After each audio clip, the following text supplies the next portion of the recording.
Identify the correct statements among the following regarding the Sarthak PDS scheme. Sarthak PDS పథకానికి సంబంధించి ఈ కింది వాటిలో సరైన వాక్యాలను గుర్తించండి అని అడుగుతున్నారు. సో అసలు ఈ సార్థక్ పీడిఎస్ స్కీమ్ అంటే ఏంటి అంటే ఇది పబ్లిక్ డిస్ట్రిబ్యూషన్ సిస్టంలో యూజ్ చేసుకునే ఒక రీసెంట్ మాడ్యూల్ అనమాట. సార్థక్ అంటే ఏంటి అంటే scheme for assistance in ration transport and handling income automation.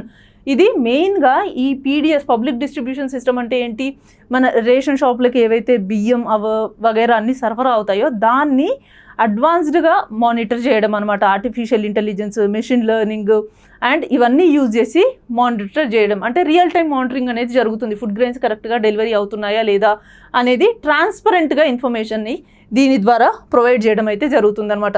So దానికి సంబంధించి కొన్ని స్టేట్మెంట్స్ ఇచ్చారో అవి ఏవి కరెక్టో చూద్దాం. ఫస్ట్ ఏమి ఇచ్చారు, union cabinet has allocated a total budget of 25,530 crore for this scheme. So ఈ పర్టికులర్ స్కీమ్ కోసం యూనియన్ క్యాబినెట్ వచ్చేసి 25,530 కోట్లు అలొకేట్ చేయడం జరిగిందనమాట. సో ఈ స్టేట్మెంట్ కరెక్టే. సెకండ్ స్టేట్మెంట్లో ఏముంది, this scheme will remain in force for a period of 5 years. So ఈ స్కీమ్ ఏదైతే ఉందో అది వచ్చే 5 సంవత్సరాల వరకు ఇంప్లిమెంటేషన్లో ఉంటుందన్నమాట. సో ఇది కూడా కరెక్టే. The scheme will remain in force until March 31, 2031. So 2026లో మొదలయ్యి 2031 వరకు ఈ స్కీమ్ కంటిన్యూ అవుతుందన్నమాట. సో మనకి సి కూడా కరెక్టే. The committee that approved the scheme is the cabinet committee on economic affairs, CCEA. దీనికి అప్రూవల్ అయితే ఇవ్వడం జరిగిందనమాట.